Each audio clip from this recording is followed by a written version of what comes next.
Hello and welcome to another edition of the Irish Angle, where we look back at all the things that happened in racing, both in Ireland and abroad over the last week. Lots to talk about this week, and as usual, I've got Johnny Ward and Emma Nagle with me. Right, guys, we get stuck in the big one, the Breeders' Cup. What did you make of it, Emma?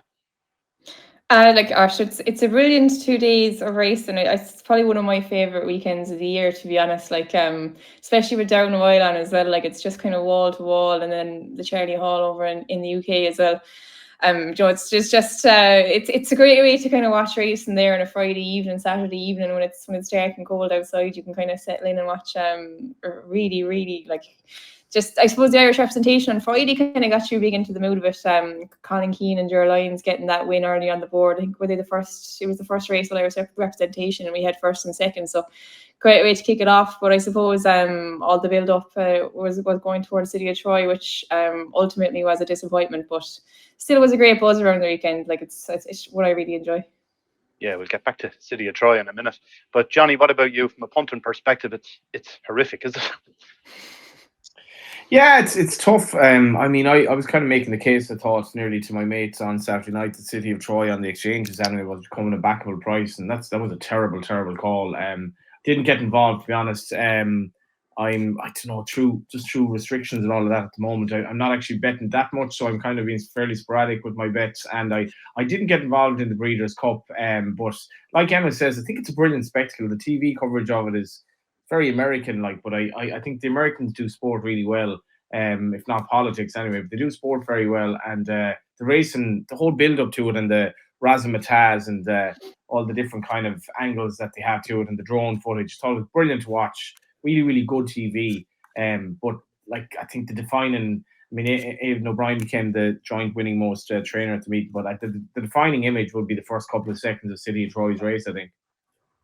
Yeah, that's the thing. Look, we'll get to that now. City of Troy, the hype was unbelievable, wasn't it? The people in the street were talking about it. Never mind racing fans. Everyone knew City of Troy was running in the Classic and everything else. And I'm sure, I don't know what the figures were from Ireland and the UK for watching the racing from there, but I'm sure they were up because of City of Troy. What did you make of it, Emma? It was a disaster, wasn't it? Yeah, I was chatting to a few people before the race, and we were kind of all in agreement that he was either going to win this hands and heels, or he was going to be beaten out of sight. And it was unfortunately the latter. Look, it's a pity the way to end his career like this. Considering all he's done this year and what he did as a 2-year-old, but you have to kind of say a fair play to him for taking the chance as well. I saw people kind of saying afterwards, oh, they should have gone and tried him on dirt before, but I don't really see the argument for that either. I mean, what if they went over and tried him on dirt in somewhere else 6 weeks before the Breeders' Cup and he didn't handle it then? So what were they going to do, fly him home and not try the Breeders' Cup Classic? I thought, look, I suppose as they always do, Coolmore, they built up the hype brilliant, and it was a spectacle anyway. You kind of knew the race was nearly over as soon as he jumped out of the gates. They were kind of hoping he would get to the front, but he couldn't. Suppose he couldn't jump with the American horses, and then you could kind of see he never got going. Even the winner came from beside him. He was beside him nearly the whole way around, and he quickened off the dirt, but he just hated it. And look, it's a massive pity, but I'm not going to jump on the bandwagon. Plenty of people online slating the horse now, but he did a lot of 2, he did a lot of 3, just because he didn't handle the dirt in the Classic. It's happened to many great horses in the past as well. I'm not going to slate him too much. And the thing is, Johnny, I suppose, where would you put him in the pecking order of all the Ballydoyle horses down the year? He certainly doesn't live up to Aidan's expectations as being the best of all time, does he? No, probably not. You say it was a disaster, Vinny. The disaster was probably too strong, because even in equine terms, George Washington running in Monmouth, that was 2007. I remember watching that race. Pulled up, raced in 5th, pushed along halfway, weakened, tailed off when broke leg, dead. That was. I remember watching that race, and I was one time in watching a race was kind of emotional, and the whole image of I think it was a wet night that night. The whole image of him alone with Michael Kinnan looking after him, and Michael Kinnan saying how brave the horse was when he was injured and all of that, kind of trying to stand up, and had to be put down. And it's kind of, I don't know, the dirt racing itself. Ryan Moore has never won on dirt in the States. Was he not from 26 or something on it? But I don't know. I watched the race the other night, and I was almost annoyed afterwards that it was such a flop, and how in these days of sports science and knowing as much as we do that ultimately connections could get it so wrong. And Aidan O'Brien never ever praises himself. I've never heard him praise himself once. Never commend his record. Never once. So when he does criticize himself, you do take it with a pinch of salt. But he obviously kind of did blame himself for this defeat. He blamed himself a bit for the defeat in the Guineas as well. But like this was running a horse in a surface that obviously was totally alien to him, or at least he hated the experience. Either that, or he had an experience like in the Guineas when it was an inexplicably bad run. I don't know what happened, but like it was a big failure to bring the horse over and all that entailed when he could have either been retired or run on a different surface or whatever. And to get it so badly wrong, I really think they should really look long and hard about running horses on dirt again. First of all, because of the welfare of the horse, obviously because of how much they're worth as well. But this was a spectacular failure. Like he literally couldn't go a yard on it. And I know he's by justified, but I guess you need almost an entirely American pedigree to be sure to handle it now. And because it looked like he hated it. And between George Washington and this, like when you're talking about two of my favorite horses anyway on the flat, I hope they just abandon dirt with these good horses anymore, unless they're pretty much certain that they'll handle it. Yeah. But whatever about abandoning it, I don't think they will. I'm sure Aidan will have another go, whether it's next year or a couple of years down the line, he'll have a go at it again. But that subtle experiment doesn't work, does it? What you make of that, Emma? That was a definite failure. Sure, look, that was, I suppose, look, it all built up to the excitement of it. It was probably more PR really than, like, it's not the same surface. But I don't know, I'm not sure if I agree with the abandoning it. Like, I think we complain plenty in racing about how horses don't take on these big targets, and then, I don't think you can slate Aidan for trying it with the horse, because like you couldn't, we're talking about horses like Economics there who gets run a couple of times a year, and then we're complaining because City of Troy has too big a targets. I don't know. I think it's always good to see horses kind of go out of their comfort zone and try these things. Like it's trying to make him into a great. Look, he's not in the conversation with Sea the Stars or Franklin or any of those, but he's definitely up there with some of the best that Aidan's trained. Like some of his performances this year, like it might be easy to forget them now after that race. But I don't know. I think you have to commend them. Like we like I just said it already, but we complain plenty about horses not aiming high enough now. And in fairness, they do put their horses to the test. And look, it didn't work, but I'm sure the same pipe around the Star in the future would build up to it again. Like, and it made the weekend so much more exciting as well. Like everyone all week they were talking about City of Troy. What's he going to do? What's he going to do? It was disappointing in the end, like, but sure, that's racing, isn't it? I suppose it is. But of course, they've had plenty of success on the turf over there, particularly with 2-year-olds. So Lake Victoria, what about her, Johnny? Could she be an absolute superstar next year if she trains on?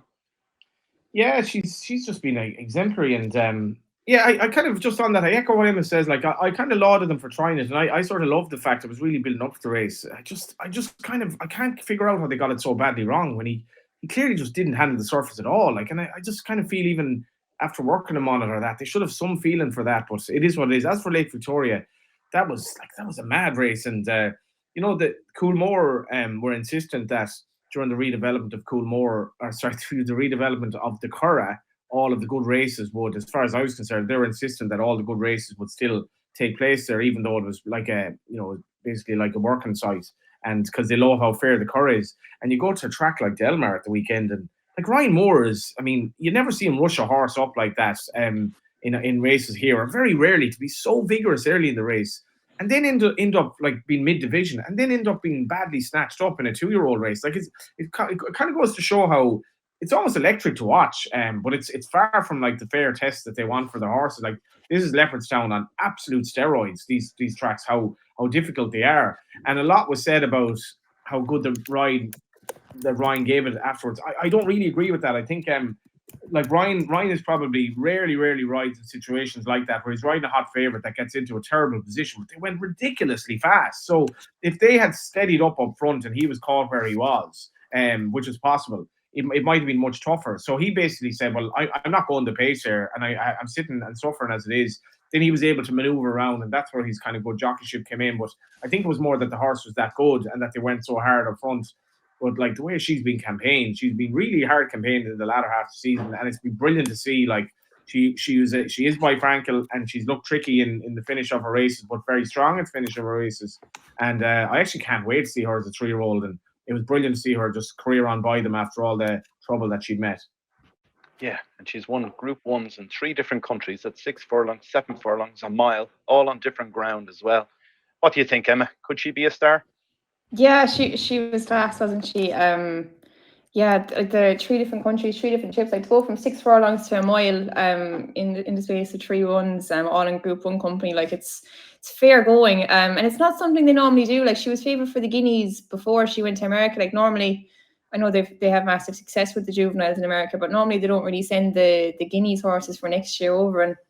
And it was a bold move, but like they seem to be making plenty of bold moves with their 2-year-olds and older horses this year, in fairness. And hopefully she can kick on again next year, because she's definitely the most exciting 2-year-old coming out of Ballydoyle anyway.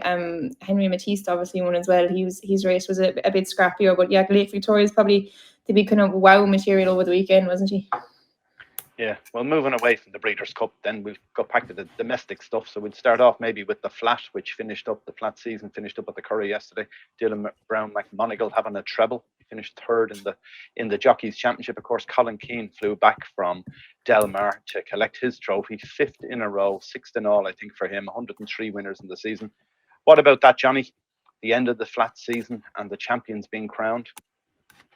Yeah, like I was delighted for Ger and Colin to have that winner in the Breeders' Cup. Like it's a hell of an achievement for a trainer. And I kind of still feel Colin doesn't necessarily ride enough outside of Ireland, just by the nature of how he's set up and all that. I know he's riding kind of more for other yards, and Ger is really willing for him to ride other yards, even in races that Ger has a runner. But I don't think his quality is appreciated, and a bit like the horses going over there, that you probably get better as well by just riding in these really intense races where you separate the really good from the good jockeys. But I do feel Billy Lee deserves great credit, and you spoke about this, the figures in your blog, Vinny. Like, he's had an excellent season. He's not a million miles off. And I remember at the start of the season thinking Dylan Brown McMonigal could be a factor as well. And Colin had a lot of help from Noel Meade and from other trainers. Rode for an awful lot of trainers, like really, really wanted the title again. So it was difficult for Billy, but his figures were very, very good. And in terms of the apprentices, like, I've been on about these apprentices for a while, and there are really excellent apprentices who didn't finish in the first 3. But you meet James Ryan, as you say in the blog, Vinny, he's 5'11". He just carries himself with such. I just find he carries himself with such dignity. And I wanted to message him last night to congratulate him. Didn't have his number, so I went on Instagram. And went on then on Instagram I had to request him as a friend to send him a message, but he hadn't accepted the request by the time I woke up, like 24 hours later or whatever. I don't think he'd even been on Instagram. He's not a big man for social media. He's just a guy who does things quietly. And obviously with the weight issues he's had, it's really testament to his achievement. Wayne Hassett had a lot of rides in the last week and just couldn't quite get over the line. And Adam Caffrey's been an excellent kid as well. But speaking to the 3 of them throughout the season, the big worry for apprentices is that they'll struggle when it gets hard, as it does for everyone. The 3 of them just come across really well grounded. I think they've been well advised by those around them. But I'm delighted for James Ryan. He's a brilliant kid, really good rider, and he's had to overcome the fact that he's clearly not designed by the laws of nature to be a flat jockey. He's 5'11" already. Yeah, the other thing, of course, is with these lads, as the claim goes down, as you allude to there, that's when it becomes a big problem for them, isn't it? The crossover from being an apprentice to a fully fledged jockey, a lot of them fall by the wayside, even the ones that look spectacular when they first come on the scene, the kids that come out of the pony racing and everything else. What did you make of it, Emma? What was your highlight from the flat season then? My highlight from the flat season, oh God, I'm not sure from an Irish perspective, but yeah, I thought the apprentice title race was really exciting all week. Kind of watching Dundalk, not the Friday fixture, was it Tuesday or Wednesday? There was a fixture there, and all the 3 apprentices kind of going for the title all had really good rides throughout the day, and James Ryan managed to pull clear. And it was kind of nearly a pity to see any of them lose, because it was an exciting enough battle, and like Johnny said, they all seem like really nice young lads. I've interviewed Wayne. I've never spoken to the other 2 lads, but just kind of judging by the way they talk in the media, they do seem real grounded. And to Colin Keane to fly back did he have 6 rides in the Curry yesterday after winning at the Breeders' Cup? Kind of just shows his dedication. And it's kind of interesting, like the difference between, like, you know, the jockey's title over jumps and on the flat. Like, obviously Colin has Ger Lyons behind him and a few other yards, but like it's not the same kind of firepower as the likes of, you know, Jack Kennedy and Willie Mullins, where it's really, you know, the big stable decides the championship. Like, I think Colin Keane has had more rides than any other jockey in the country over the last 5 years, which is incredible statistics. Kind of keep it going, and like it's not an easy thing to do. To I know, getting these rides is one thing, but even like mentally, you can imagine the pressure it would be incredible. It's something Oisin Murphy has spoken about. And yeah, kind of talking apprentices next year, like we kind of saw Jamie Powell last year was the big kind of revelation, like a brilliant rider, but can just be really, really tough for them, can't it, when the plane goes down and, you know, if you're not getting as many rides, people kind of forget about you and you fall out of fashion. So look, hopefully there are 3 cracking riders, the 3 apprentices, and hopefully they can drive on from here, because, you know, they've obviously got plenty of good yards behind them, and you'd like to see it. If you wonder, maybe James Ryan, he's a really tall lad, isn't he? I'd say he's not even far off 6 foot. Would jumping be down the line for him, or will he be able to manage his weight for the flat? Would be interesting, but he's obviously a massive talent. Yeah, I think he can still do about 8-7. He can claim off. See, earlier in the season, I know in Galway he was saying he could claim off 8-9, claim 5 pounds off it, bring him down to 8-4. So he probably still has a couple of years left, if not more. Excuse me, in the jumping side of it, but anyway, or in the flat side of it, before he thinks about jumping. But talking about jumping, because the jump season really took off at the weekend with Down Royal, their big 2-day festival. What did you make of that one, Johnny? Yeah, the big race was a cracker. Like, it was funny, the 2 sort of big races, the big jumps races, would say, in Mallow on Sunday and the Cork National, and on Saturday, then the big one at Down Royal. There were, you know, you Shark Hanlon fighting hard against Henry de Bromhead, so he didn't have the big 2 in it. And then in the Munster National, you had Shane Broderick having a winner at Spagnum. For the small fields, I actually thought it was this is what you want in jumps racing. Like, by all accounts, it was a great crowd at Down Royal, and even though, like, they had to do some job with the water, and like Down Royal is about 2 miles in circumference. It's like either that or Punchestown is the widest track in the country, and they you know, it was a tough job. Gordon had put the pressure on them ahead of his 8 winners that he had, to make sure that they watered adequately. But we're in November, like it's kind of anomalous weather, which is abnormal weather is normal now, but you wouldn't be expecting to have to water to the extent that they did. But they ensured, like, that the fields were good. Some good horses went there. Gordon really did attack the meeting, and to see Envoy Alain, who's not straightforward, and to see him battle, I didn't really expect him to battle the way he did to beat Hewick. What was a really sparkling race. I didn't think Shark's good value in interviews. I didn't think he needed to bring up the ground afterwards, particularly as Envoy Alain, for me, loves good ground as well. And I just think, you know, the ground staff have such a tough job. I was talking to Owen O'Grady yesterday in Mallow. Like, there were 4 days straight, I think, watering it for a meeting in November. And the jockeys were very complimentary of the ground. But just to mention Spagnum winning for Shane Broderick, like, it was funny, the Cork National prize money's gone to shit in the race. Like, it's 26 grand from 36 for the winner, I think. That's like in the last 14 years, gone way, way back. That's practically half or less when you think about inflation and all of that. And there were only 10 runners, partly because of prize money, mainly because of the ground. And Shane Broderick fighting it out at the end with Mick McDonough, and I think Gordon had the horse in third, 3 conditionals riding the finish. And maybe the race doesn't have the stature it had, but Shane Broderick wasn't there. But I was absolutely delighted for him. You could tell there was great. Everyone was thrilled in an agonising photo that Dylan Maxwell and Shane won the race, and so I was delighted for them. But cracking action at Down Royal as well. Yeah, and what about Jerry Calam? Now, that was a bit of a flop as well, wasn't the weekend? Would have been Gordon's big hope for the Gold Cup this year. Bit of a setback, finishing so far behind the other 2, Envoy Alain and Hewick, in the champion chase. Yeah, massive disappointment. I suppose he won it last year, beat Envoy Alain, but like it was kind of a scrappy enough victory, I suppose. And like it's kind of hard to see him getting really deep into the goal. I know he was second in the Gold Cup last year, but you wouldn't be filled with confidence. Look, I know he'll probably come on plenty for fitness wise, but you know, if he was going to kind of drive on now in his second season of chasing, you really expect him to at least be within that cracking finish, not to be beaten, was it 10 or 15 lengths by Hewick and Envoy. And no disrespect to the front 2 either. I mean, they're both cracking horses. I actually backed Hewick in the day, and but to be fair, you couldn't going up the home straight. I don't know who to shout for Envoy Allen. Like, he's a Down Royal legend, isn't he? I thought Darragh O'Keefe was just brilliant on him. because he's not the easiest horse to ride, but he just loves Down Royal, and like Johnny said, like he can be a horse maybe with a few question marks about him, but he was definitely at his best in the day. And yeah, I kind of agree with Johnny on the comments as well from Shark. Like, I mean, I think, I'd say 99.99% of people, of trainers, jockeys, connections in Down Royal were happy with the ground.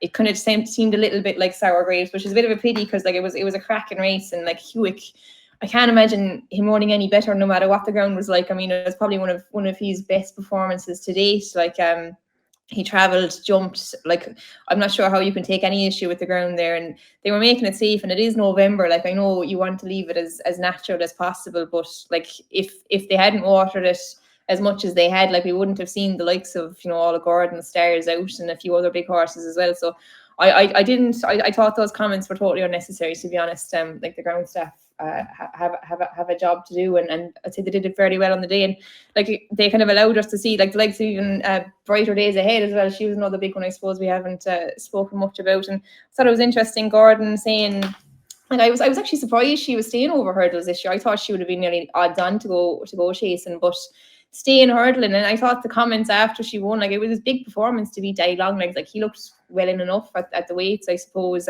given their official ratings, but kicked him out of the way fairly easily. And Gordon on about the champion hurdle afterwards. Now, I'm not sure could you really fancy her for it, like, but it'll be interesting to see. They were talking about the Morgiana, and she'll definitely make that race a lot more interesting coming up against State Man. She'll really test her credentials, I suppose. Yeah, Romeo Coolio, another one that could be anything that Gordon produced at the weekend. Look, we'll move on. Charlie Hall Chase was another one, the real whacker, and Brave Man's Game. Brave Man's Game, he's not the horse we thought he was, Johnny, is he? Probably not, to be honest. And I suppose, where do these horses stand in the sense of the the good stayers this year? Like, I mean, Jerry Killam was definitely disappointing. Will Ireland have a kind of a stranglehold of the race again? The real whacker is kind of a funny one, Vinny. Just didn't know where he was going. I kind of seem to remember tipping him up in his second season as a chaser, tipping him up a few times and kind of wondering, what was left of him. But to be fair, it was a good performance. Brave Man's Game's a bit of an enigma at this stage. He's 9. He had a wind up going on 10. Wasn't a great surprise, I suppose, that he disappointed again. But it was still good to kind of see these big horses back. And just on going back to the thing about him and the comments on I think Shark has made comments about the ground at 3 meetings I can remember over the last year or so.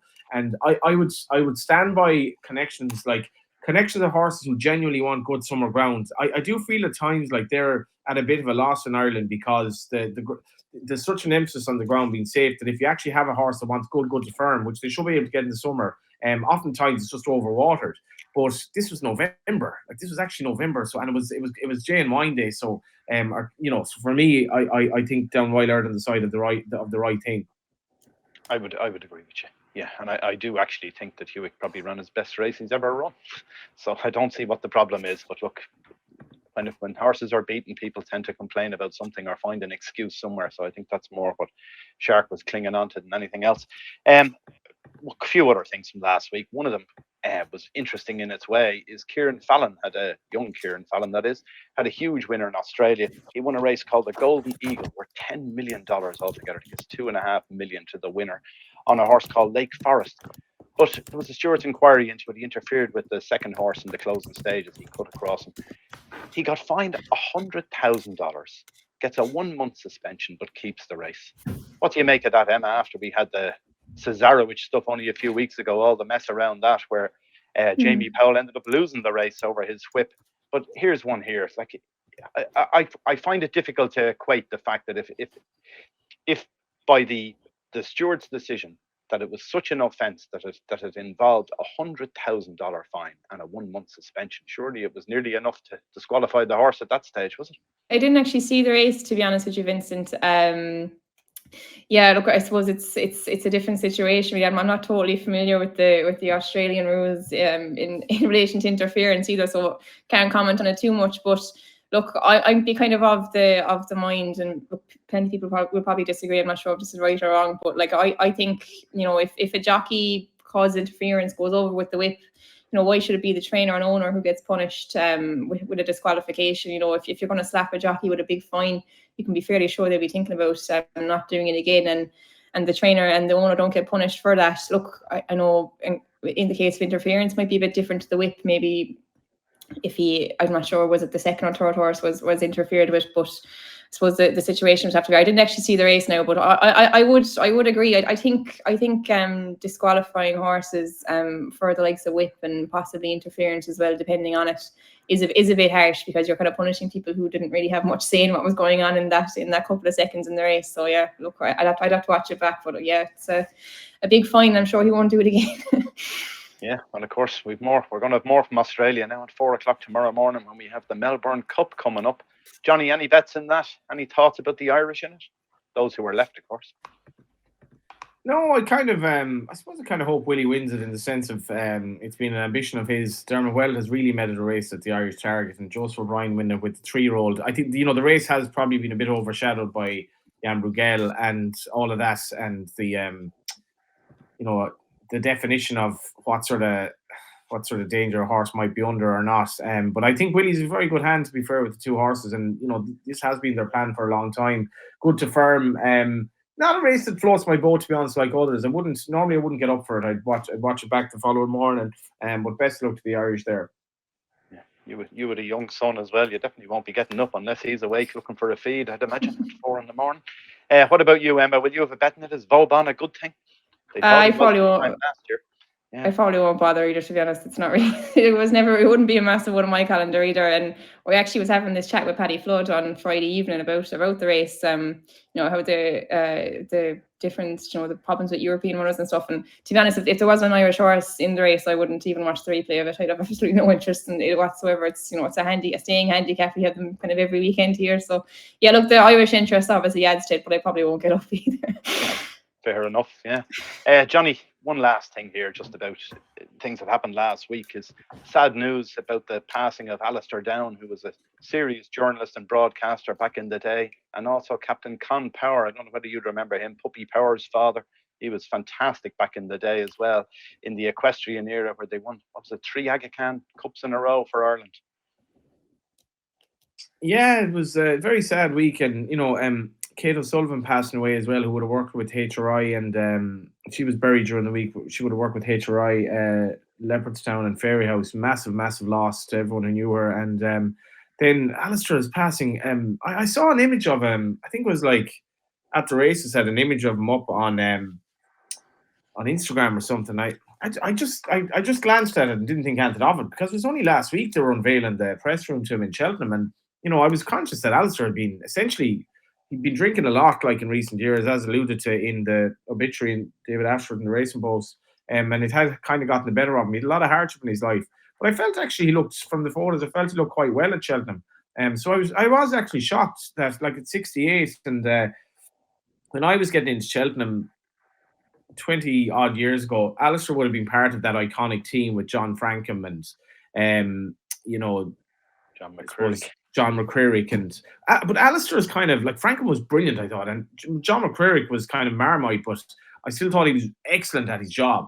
But the way that Alistair would carry himself, for a guy who was like this, he wasn't trained to be on TV, or like he wasn't. I mean, his route into journalism was a bit odd. He just loved racing, but he was such a polished performer. Like, it's all well and good writing an article and coming up with this kind of beautiful language about a horse race when you're frequently late with your deadlines, as he was. But to do it on TV live in the most natural way, like, he was such a talented guy. I met him a few times. Met him at David Jennings' wedding, and he was just a larger than life character, and he was great fun to be around. I was quite touched by the comments attributed to him in relation to his love for Ireland. But when you think back to some of the characters like Geoffrey Bernard, and Geoffrey Bernard's column in the Sporting Life, whenever he couldn't write and someone else wrote it, it was like Geoffrey Bernard at the bottom of it. Geoffrey Bernard is unwell, and they actually brought out a play starring was it Peter O'Toole, called Geoffrey Bernard is Unwell. And you had these like really, really colourful racing writers who brought so much drama and colour to not only the kings of the sport, but also the kind of the people at the lower level and the grassroots, and basically the guys that he would meet in the bar or whatever. But with Alistair, it was he was such a natural. I really mean that. I'm not saying that he was. I mean, as I say, he had his troubles in life. He'd really tragedy late in his life as well, with his daughter passing away. But it's sad at 68. I'm really kind of glad that Cheltenham honoured him just a week before he died. There's a strange symmetry to that, because he was an absolute legend of journalism, without a doubt. And Con Power, I actually do remember growing up watching the Aga Khan and that, and I wouldn't have known Con, but I know through just talking to everyone what a massive influence he had on show jumping and racing in general, and getting horses to jump and all of that. And very, very much our sincere condolences to Robbie and family. Absolutely, yeah. Well, look, we'll finish off with maybe a horse to follow from last week. Emma, what caught your eye most? I think I'll give two just quickly. One, I think we both backed at the weekend Vincent Calaconti. I thought she won her handicap hurdle off her mark at 130, which looked really, really lenient. And I'd say just keep an eye on how much she goes up for that, because maybe her jumping kind of made it look a bit tougher work than I'd say it probably was.